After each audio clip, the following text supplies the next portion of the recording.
Assalamu Walaikum. Hello friends, how are you? Welcome back to our another video.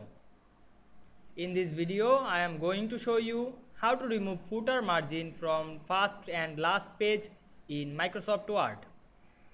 Let's get started.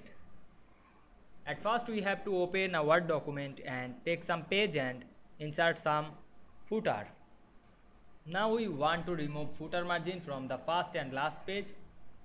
Click the first page and then go to the layout menu. Then click breaks drop down menu and choose continuous. Then go to the last page and click breaks drop down menu, then choose continuous. Then double click on the footer text. Then go to the second page. Go to the third page and click link to previous.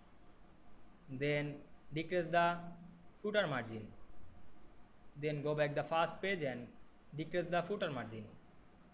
Then close the header and footer. Now we can see here we change the footer margin from first and last page very easily.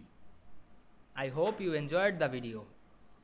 Please like, comment, share and subscribe my channel. Thanks for watching.